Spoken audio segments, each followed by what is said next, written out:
Hello everyone, I am Dr. Lalit Kumar Gupta, working in Krishna Engineering College, Ghaziabad, Applied Science Department. I welcome you in my video lecture series Relativity. Today we are going to discuss a very important and interesting experiment which is called Michelson-Morley experiment. Actually this whole chapter Relativity is based on this experiment Michelson-Morley, which is based on the imagination hypothetical case. Actually the objective of this experiment to detect the relative motion between earth and ether. Now the word ether is no any type of chemical name. Ether is just like a medium, and everybody know that the material medium is the necessity for propagation of wave. So it was considered that by the Michelson-Morley कि light can also propagate through this ether, as sound wave can propagate through air. So air is just like material medium, so ether is also just like a air medium. It was considered. So this ether can affect all the space and penetrate all the material medium. It was considered that this particular ether is rigid, highly perfectly elastic, resistiveless, transparent, and all the identical property have in ether. So the main objective of this experiment to confirm the presence of absolute frame of reference ether. Now we are going to discuss this experiment setup. In this particular setup we have two mirror M1 and M2. These two mirrors are situated perpendicular to each other like this from the point P. Okay, P is the half silvered glass mirror. This one is a half silvered glass mirror, which is also called the beam splitter. The work for this glass plate is to split the beam in two sides. This is the beam splitter. The distance from PM1 is equal to PM2 is equal to L. It means that the distance from P to M1 and P to M2 will be equal. Okay. Now start the process of this experiment. Suppose this monochromatic light move toward the mirror half glass plate, half silver glass plate P. When the monochromatic light strike on the half silver glass mirror, what happened? This beam splitter split the beam with two sides. The sum of the light moved toward the mirror M1, which is called rays number 1, and sum of the light moved towards the mirror M2, which is called the rays number 2. And now we have two conditions. Either the two frame of reference, the first frame is ether and the second frame is earth. So both frame are at the stationary state. When both frame are stationary state, the time taken by the rays number 1 strike and reflect back, and the time taken by the rays strike M2 and reflect back, and both the rays when recombined at point P, the time taken will be equal by rays number 1 and 2. But the question is now, when the earth is moving with v velocity, जब अर्थ move कर रहा हो v velocity, क्या is it possible the time taken by the rays number 1 and rays number 2 will be equal or not? So the answer is the time taken by both the rays are not equal. क्यों equal नहीं होगा, यही हमको find out करना है. So we will try to find out the time difference between the reflected rays and transmitted rays. Okay, so now start the first time calculation for reflected rays number 1. तो हम इसको ले रहे हैं, triangle ले रहे हैं, यहाँ से जो ट्राइंगल हाफ किया था PBD के लिए हमको सॉल्व करना है. तो पैथागोरस थ्योरम में अप्लाई करेंगे तो PB का whole square is equal to PD का होल स्क्वायर प्लस DB का whole square. Okay, Now calculate the value of PB, PD and DB. तो आपको यहाँ से सिंपल दिखाई दे रहा है, जब लाइट यहाँ से स्ट्राइक करेगी और ये रिफ्लेक्ट होगी और यहाँ तक जाएगी तो द लाइट की वेलोसिटी कितनी है c, and at any instant time t approach at point p the value is ct, simple. And when the light velocity v velocity से t टाइम पे यहाँ तक पहुँचती है इस पॉइंट d तक, ये आपको ये d दिखाई दे रहा है, ये d है, यहाँ तक अप्रोच करती है तो वैल्यू कितनी हो जाएगी pd की vt, ये आपको दिखाई दे रहा है vt लिखा हुआ, और ये डिस्टेंस क्योंकि दोनों इक्वल है तो l लिख देंगे। सो ये value will be pv is equal to ct का होल स्क्वायर और ये हो जाएगा vt का whole square plus l square. To solve the equation c square t square v square t square plus l square. Okay, transfer the value v square t square in left hand side, तो v square t square is equal to l square, so t square is equal to l square upon c square minus v square। so both side squaring under root ले लीजिए आप इसका, तो t is equal to हो जाएगा l upon under root c square minus v square। तो यहाँ से फिर कॉमन निकाल लीजिए c आप, तो t is equal to l upon c, आप इसको इस तरीके से लिख सकते हैं under root 1 minus we square upon C square, या इसी को हम इस तरीके से भी लिख सकते हैं l upon C 1 minus we square upon C square to the power half. Okay, अब इसको ऊपर ले जाइए पावर हाफ को, t is equal to L upon C 1 minus we square upon C square to the power half. अब ये to the power half हुआ, इसको हम बाइनोमियल थ्योरम से एक्सपेंड करेंगे, बाइनोमियल थ्योरम। तो बाइनोमियल थ्योरम से एक्सपेंड करने पे क्या होगा, we just take the higher order value, t is equal to L upon C 1 plus minus minus plus we square upon 2c square. So this is the time calculate for half portion, यहाँ आपको दिखाई दे रहा है half portion के लिए हम calculate किए हैं। Now we calculate the whole path यहाँ तक के लिए, तो आप यहाँ लिखेंगे if t1 is the total time taken by whole path। Whole path में आपको क्या दिखाई दे रहा है, ये PBC के लिए निकालेंगे तो t1 की वैल्यू कितनी हो जाएगी आपकी, ये हाफ t था तो ये भी t होगा, दोनों हो जाएंगे, जब जोड़ेंगे तो जस्ट डबल हो जाएगा तो 2t।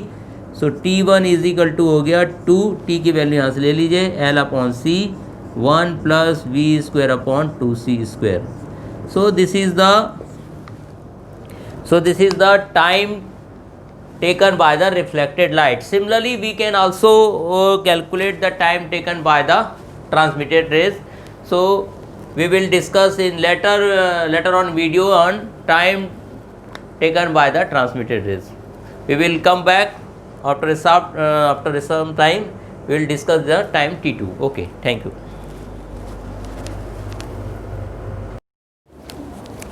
okay, welcome back to find out the time t2 for the transmitted light।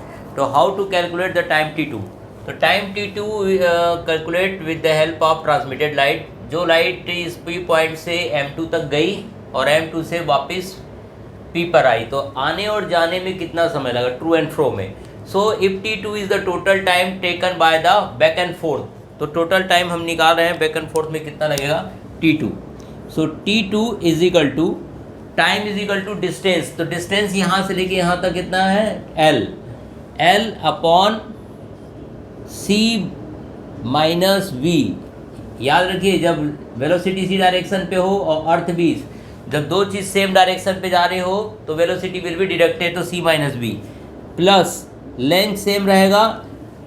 अब लाइट इधर जाएगी, लाइट जो इस डायरेक्शन पे मूव कर रही है और अर्थ इस डायरेक्शन पे, तो c हो जाएगा c प्लस v, तो यहाँ पर जाएगा c प्लस v। ओके, तो कैलकुलेटेड वैल्यू हम निकालेंगे, एलसीएम निकालेंगे तो जाएगा c plus v into L plus L c minus v upon c square minus v square. So calculate the value, L C plus L V plus L C minus L V upon C square minus we square. So cancel out the value. So T2 is equal to value हो गई L C and L C 2LC upon C square minus we square. Okay, यहाँ से आप चाहें तो सी square common निकाल सकते हैं. तो 2LC upon C square 1 minus we square upon C square. C से सी कैंसिल आउट हुआ तो 2L upon C 1 minus we square upon C square. इसको आप चेंज करके और ठीक कर सकते हैं. 2L upon C 1 minus we square upon C square to the power -1. ये ऊपर ले गए. अब अगेन यहाँ पे हम बाइनोमियल थ्योरम हम यहाँ अप्लाई करेंगे तो equation will be T2.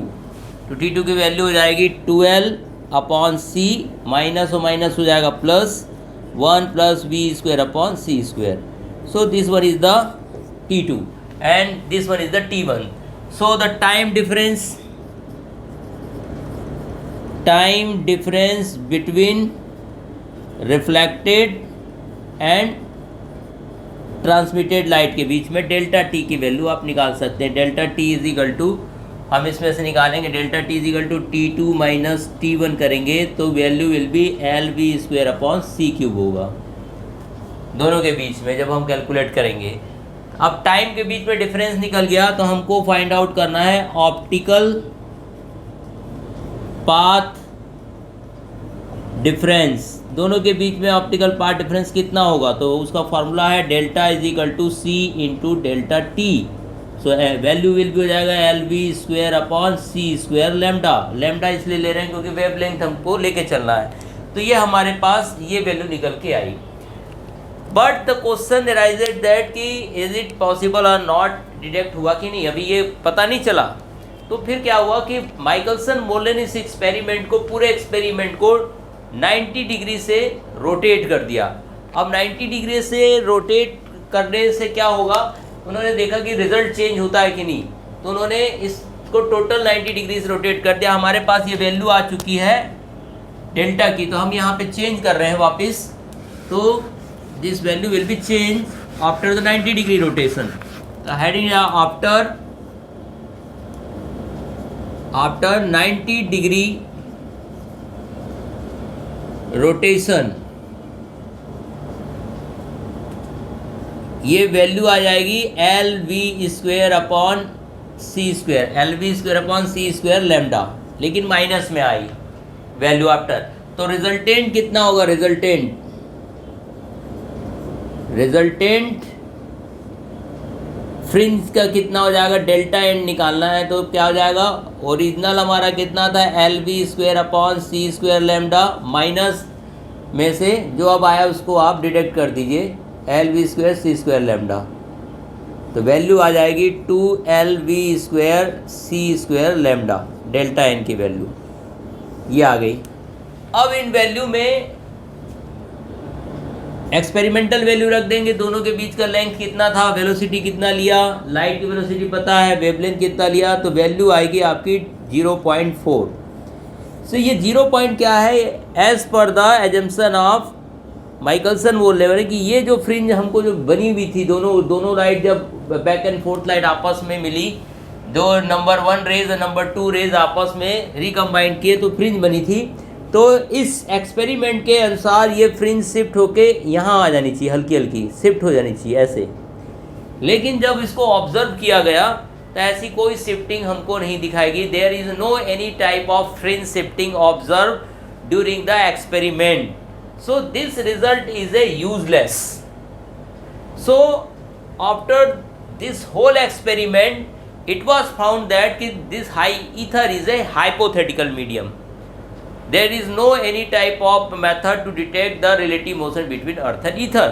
So this is the negative interpretation हो गया. तो हम इसके negative interpretation को, result को हम discuss करेंगे हम अपने next part में. Okay, thank you so much. Michelson-Morley experiment, and also we'll discuss the interpretation of the results. Okay? चलिए शुरुआत में पहले समझ लेते हैं कि हमारे माइकलसन मॉर्ले एक्सपेरिमेंट का मेन ऑब्जेक्टिव क्या है. तो ऑब्जेक्टिव है to verify the existence of ether. सबसे पहला क्वेश्चन दिमाग में आएगा कि ईथर क्या है। क्लासिकल कॉन्सेप्ट के मुताबिक ईथर एक एब्सोल्यूट फ्रेम ऑफ रेस्ट है। अर्थ में टोटली पूरी तरह से ईथर पाया जाता है, ईथर भरा हुआ है। ये एक हाइपोथेसिस थी जो कि एक ट्रांसपेरेंट और हाईली इलास्टिक मीडियम है। और सबसे इंपॉर्टेंट जो मैंने भी कहा कि ये एक एब्सोल्यूट फ्रेम ऑफ रेस्ट है। अगर ये एब्सोल्यूट फ्रेम ऑफ रेस्ट है तो इसके कंपैरिजन में हम स्पीड ऑफ लाइट को नाप सकते हैं। इसलिए इसका जो मेन ऑब्जेक्टिव निकल के आया वो verify the existence of ether and irrespective of ether to verify the speed of light in all the direction. ये इसके ऑब्जेक्टिव थे, राइट। इस आर्टिकल को समझाने के लिए मैंने इंटरनेट से 2 लिंक ली हैं, 2 लिंक का मैंने इस्तेमाल किया है। सबसे पहली लिंक का इस्तेमाल मैं आपको एनिमेशन के लिए यूज करूंगा। आप इस लिंक को खोल के भी एनिमेशन के बारे में और डिटेल पता कर सकते हैं, राइट। अब ये डिटेल देख लीजिए। इसमें सबसे पहले इसमें समझिए कि ये पूरा जो एरिया है ये ईथर से फील्ड है, एब्सोल्यूट फ्रेम ऑफ रेस्ट है। यहाँ से सोर्स ऑफ लाइट को हमने एक पार्शियल सिलर ग्लास प्लेट पे डाला और जब ये लाइट स्प्लिट अप हुई, क्योंकि ये दोनों डिस्टेंस बिल्कुल सेम है, लाइट के घूमने के स्प्लिट होने के बाद वापस इस इंटरफेरोमीटर पे आया।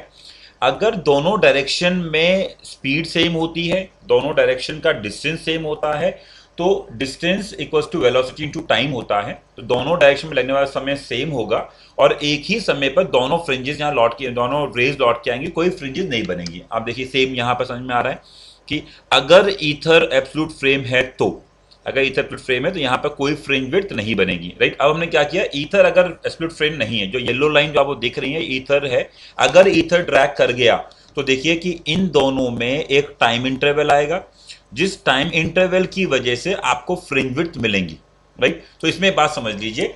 सबसे इंपॉर्टेंट जो मैं कहना चाह रहा हूं, सबसे पहली बात, यहां मैंने एक सोर्स ऑफ लाइट का इस्तेमाल किया।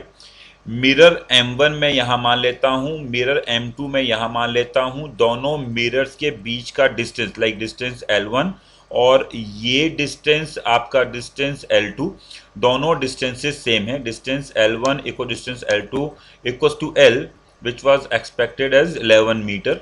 जब एक्सपेरिमेंट किया गया उसको 11 मीटर रखा गया। अगर यहां से source of light I, right, splitter पे आने के बाद सोर्स ऑफ लाइट स्प्लिट हुई, एक आपके पैरेलल डायरेक्शन में गई, एक आपके परपेंडिकुलर डायरेक्शन में गई।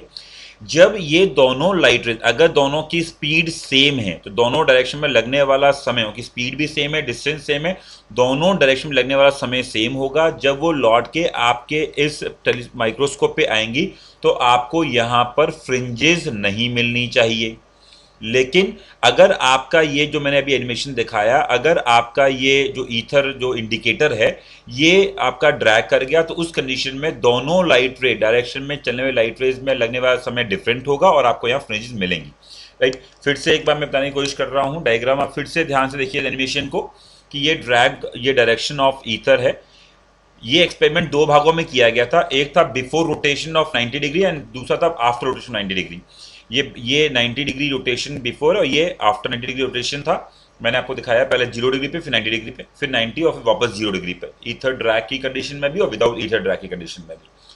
अब यहाँ देखिए, जब यहाँ से स्पीड ऑफ लाइट दी गई, ये यहाँ से स्प्लिट आउट हुई, राइट। स्प्लिट आउट होने के बाद जब ये लौट के आई, अब देखिए दोनों में अब टाइम इंटरवल आ गया because of dragging of ether. ये इसका सबसे इंपॉर्टेंट कॉन्सेप्ट है, इसे आप ध्यान रखिए। जब डेरिवेशन हम करेंगे तो आपको ये जरूरत पड़ेगी, right. Now come back to our derivation part. Derivation part पे आते हैं।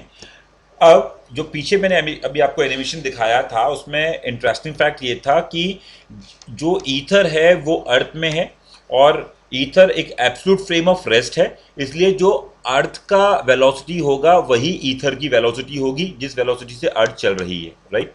तो अर्थ की वेलोसिटी है 3 × 10⁴ मीटर पर सेकेंड, राइट। ये जो स्प्लिटर से आपके पहले लेंस का डिस्टेंस था, मान लीजिए कि डिस्टेंस आपका L1 डिस्टेंस है और ये मिरर आपका M1 है। क्योंकि जब ये एक्सपेरिमेंट हो रहा है तो हमने इसको इस मूवमेंट भी कंसिडर किया है, इसलिए ये जो लाइट रे, आपका जो वर्टिकल मूवमेंट ऑफ लाइट रे है वो आपको कुछ इंक्लाइन दिखाई देगा। रीजन बीइंग, जितने टाइम में, because of the velocity of light c, जितने समय में ये लाइट रे आपके इस पॉइंट से पॉइंट ए से चल के आपके पॉइंट बी तक पहुंच रहा होगा, उतने ही समय में आपका मिरर M1 डैश की लोकेशन को कवर करता होगा।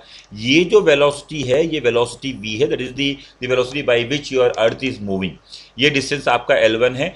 अगर मुझे टाइम निकालना हो तो यहां से यहां तक ए से बी का डिस्टेंस होगा, distance equals to velocity into time. से let us say time t1 लगा, ये आपका डिस्टेंस है। ये आपका या मिरर M1 से मिरर M1 तक का M1 डैश तक का डिस्टेंस जो होगा वो होगा d equals to velocity in time. By simply using Pythagoras theorem आप इस टाइम के बारे में कैलकुलेशन कर सकते हैं। तो इस तरह से c square t1 square equals to v square t1 square plus L1 square. दोनों टाइम सेम होंगे, दोनों टाइम हम T1 मान के चल रहे हैं। रीजन बीइंग, जितने समय में लाइट रेज यहां से यहां पहुंचेगी उतने ही समय में मिरर यहां से यहां पहुंचेगा, so that it can strike on the surface of mirror, right. जब आप इसको कैलकुलेट करेंगे तो एक डायरेक्शन में, लाइक यहां से यहां तक से इस पॉइंट ए से पॉइंट बी तक में जाने वाला जो समय आपको दिखाई देगा वो होगा आपका late us say time t और t1। मैं करेक्शन कर दूं, मैं t मान लेता हूं कि टाइम दोनों सेम है, तो I am not interested to put कि वो टाइम t1 है कि टाइम t2 है, वो टाइम t है, राइट।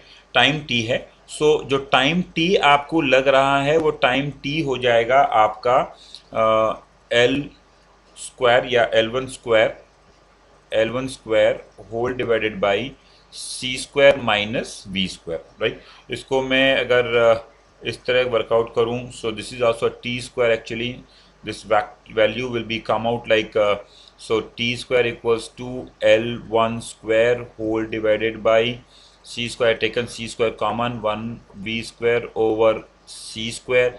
जब इसका रूट लेंगे तो आपको मिलेगा t इक्वल्स टू L1 ओवर c into 1 over under root of 1 minus v square by c square. This is a time which has been taken by the light rays to travel from point A to point B.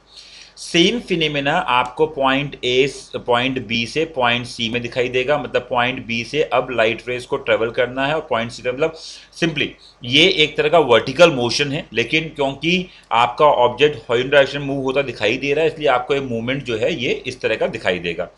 इसका मतलब जितना समय आपको इस direction में लगा उतना ही समय यहाँ लगेगा। तो ये जो टोटल टाइम है ये आप ध्यान रखिएगा, t perpendicular, total time taken by light rays while moving at perpendicular direction, ठीक है, वो आपका हो जाएगा 2 times of L over C into 1 over under root of 1 minus V square by C square। इसको फॉर टाइम बिंग में equation 1 बोलता हूं कि ये मेरी इक्वेशन 1 है, right.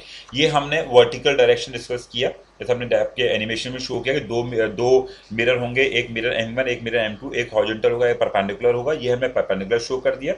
Now come to the horizontal part, right. Again partially silvered glass plates से लेकर के आपका ये जो डिस्टेंस है ये L2 डिस्टेंस होगा, ये हॉरिजॉन्टल डिस्टेंस मान लिया, राइट। ये डिस्टेंस है। सोर्स ऑफ लाइट का जो वेलोसिटी है वो c है। इस ग्लास प्लेट्स के मूव करने की वेलोसिटी v होगी। हम ऑलरेडी जानते हैं, because we are now discussing the total time taken along parallel direction. Objects moving in same direction velocity subtract होती है, objects moving in two relative opposite direction velocity add होती है, right. मतलब time taken along the parallel direction is L2 distance, velocity होगी c minus v, because दोनों both are moving same direction, plus light को वापस लौट के भी आना है तो ये हो जाएगी c प्लस v, राइट। ये हमारा पैरेलल का टाइम पीरियड हुआ। और पैरेलल का जब ऐसे पूरा सॉल्व करोगे ये आपको वैल्यू मिलेगी 2LC divided by c square minus v square. मैं c स्क्वायर को कॉमन लेता हूँ, 2LC, c स्क्वायर जब मैंने कॉमन लिया ये हो गया 1 over v square over c square. इस c से ये एक स्क्वायरिंग वाला टर्म कैंसिल हो गया, तो वैल्यू मिली मुझे 2L over c multiply by 1 minus we square over C square, right. ये मेरा टी पैरेलल में लगने वाला समय है। अब आप देखिए वेरी इंटरेस्टिंग इफेक्ट यहाँ दिखाई देता है। अगर मैं ये मान लेता कि आपका जो ईथर है वो एब्सोल्यूट रेस्ट पे है, और क्लासिकल कॉन्सेप्ट का इस्तेमाल करके जब मैं दोनों डायरेक्शन में लगने वाला समय निकाल रहा हूँ, फॉर योर रेफरेंस मैं फिर से यहाँ टाइम पीरियड लिख देता हूँ जो हमने पहले वाली स्लाइड में निकाली, टी परपेंडिकुलर टाइम, वो आपका था 2L1, this was 2L2, 2L1 by C, this is upon under root of 1 minus V square by C square. See the very interesting effect of time period taken by the light rays at two different directions.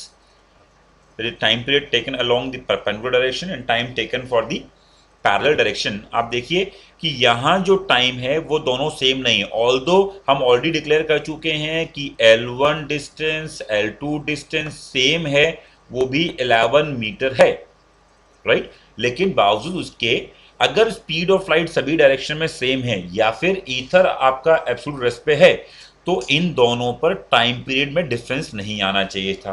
But as per the calculation part साफ दिखता है कि parallel का time perpendicular time के बराबर नहीं।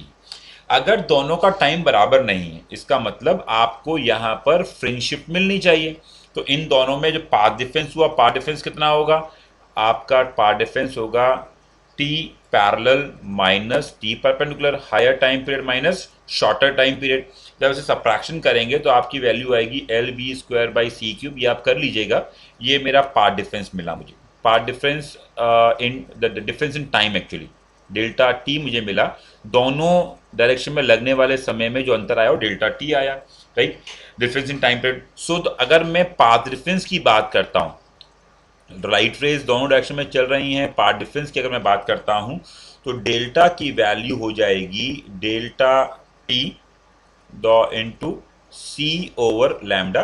सो value comes out delta equals to हो गया L we square over C square, right, of lambda. This is the 1/2 of the experiment. Path difference साफ दिखता है, पाथ डिफरेंस साफ दिखता है। ये 1/2 ऑफ द एक्सपेरिमेंट है कि इसमें ये शो करता है कि दोनों डायरेक्शन में लगने वाले समय डिफरेंट है, मतलब वेलोसिटी डिफरेंस रही होंगी, जिसकी वजह से आपको पाथ डिफरेंस दिखेगा। इसीलिए क्योंकि इससे वो कन्विंस नहीं हो पाए कि ये कैसे हुआ और अचानक दोनों डायरेक्शन में आपका अगर ether absolute frame of rest था, स्पीड ऑफ लाइट सभी डायरेक्शन में सेम होनी थी, तो दोनों डायरेक्शन में लगने वाला समय डिफरेंट कैसे हो गया। इसलिए उन्होंने अपने एक्सपेरिमेंट को एक बार फिर करने की ठानी और उन्होंने इस एक्सपेरिमेंट को रिवर्ट किया, री एक्सपेरिमेंट किया by rotating the entire experiment setup by 90 degree. जब उन्होंने एक्सपेरिमेंट को 90 डिग्री रोटेट किया, मैंने आपको एनिमेशन दिखाया था, तो जो लोकेशंस थी मिरर 1 और मिरर 2 की वो आपस में इंटरचेंज हुई। मतलब अब तक अगर मिरर M1 परपेंडिकुलर था और मिरर M2 पैरेलल था, तो अब मिरर M2 आपका परपेंडिकुलर हो जाएगा और मिरर M1 पैरेलल हो जाएगा। इस बात को बिल्कुल ध्यान में सेट कर लीजिए कि पैरेलल और परपेंडिकुलर की जो लोकेशंस हैं वो मिरर्स की वो चेंज हो जाएंगी because of rotation by 90 degree. अगर ऐसा हुआ 90 से आप रोटेट करेंगे तो जो वैल्यूज में डिफरेंस आएगा वो इस तरह से होगा, आपका टी ऑफ परपेंडिकुलर की वैल्यू, टी ऑफ पैरेलल की वैल्यू आपस में इंटरचेंज होगी।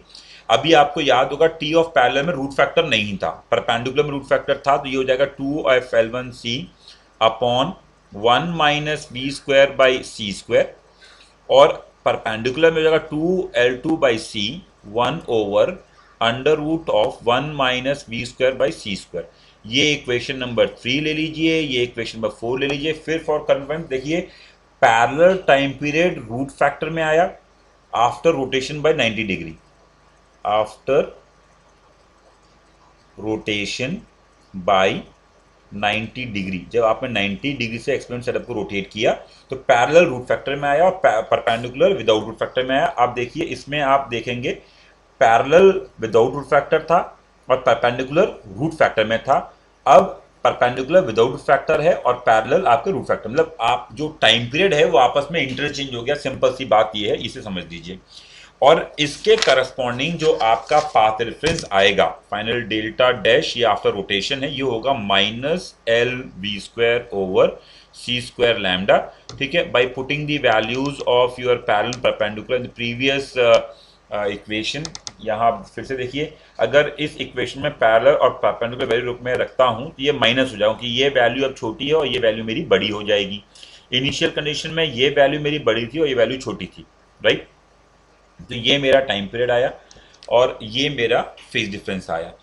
सो जो रिजल्टेंट फ्रिंज विड्थ आनी चाहिए वो क्या होगी आपकी, फ्रिंज विड्थ की अगर मैं बात करूं, रिजल्टेंट फ्रिंज विड्थ की बात करूं, तो बीटा कितना होगा, बीटा हो जाएगा मेरा del minus del dash, that is before rotation minus after rotation. इन दोनों में क्या डिफरेंस आया, अब देखिए L B square by C square lambda minus of minus L B square C square of lambda जब रखेंगे, already I have declared you that the value of L1 equals to L2 equals to L है, तो I substitute the values of L1 and L2 over hair and this will be 2LV square C square of lambda, this is the value of fringe width. कितनी fringe width दिखनी चाहिए, let us have certain values over here. Velocity of earth is 3 into 10 to the power 4, velocity of light is 3 into 10 to the power 8, value of length between the split mirror and the reflecting mirror is 11 meter, से lambda जो हमने use किया वो 5500 Armstrong का wavelength में use किया। when you put all these values in this equation, से equation number 5, आपको मिलेगा कि फ्रिंज विड्थ मिलनी चाहिए 0.4 फ्रिंजेस की, राइट।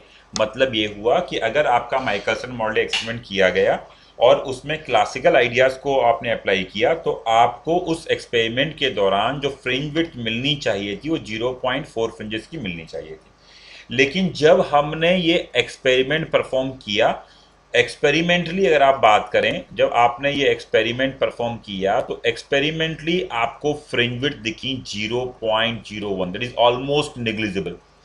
सो एक्सपेरिमेंटली मिलती है 0.01, लेकिन by virtue of our all calculation part which is entirely based on your classical ideas, वो दिखता है 0.4।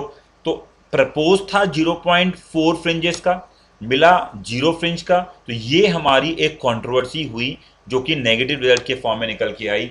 दे have perform this experiment n number of times, they repeated the experiment from 1881 to 1887, n number of times they repeated, अलग अलग समय पर अलग अलग जगहों पर एक्सपेरिमेंट किया, लेकिन उन्हें इसका कोई सेटिस्फैक्टरी आंसर नहीं मिला कि ऐसा क्यों हुआ।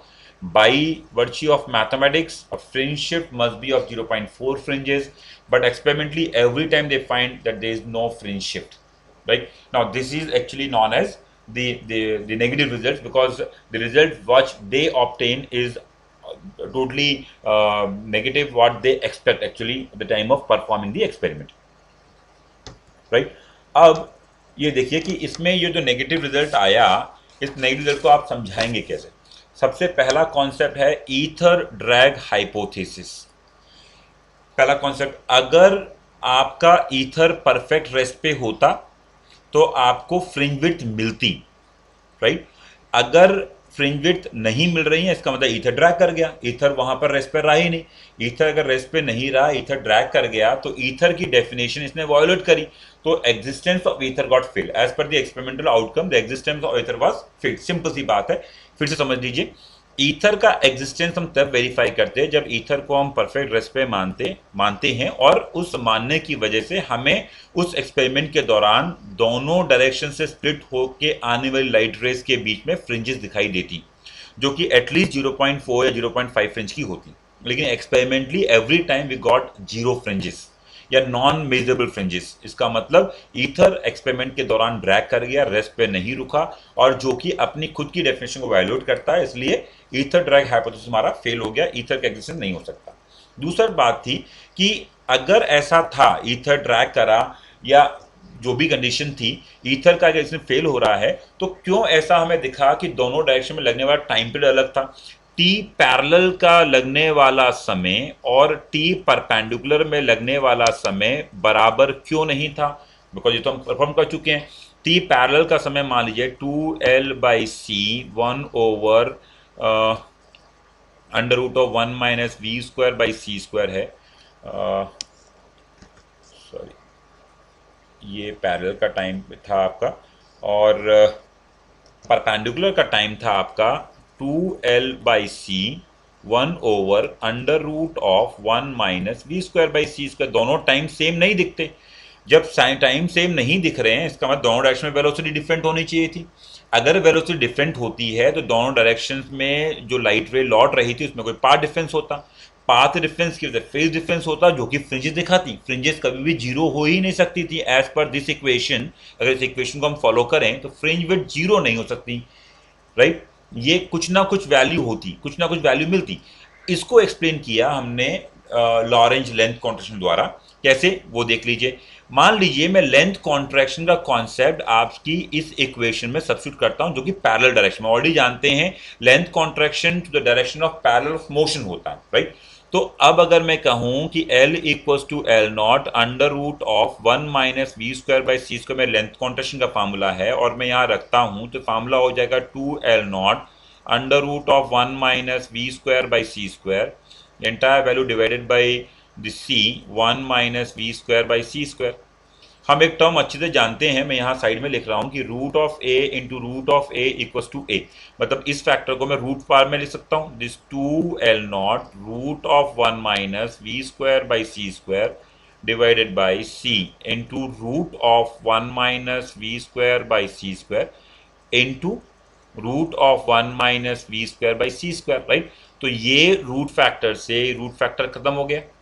अब आपको क्या मिला? अगर आप ध्यान से देखें तो वैल्यू मिली 2L/c।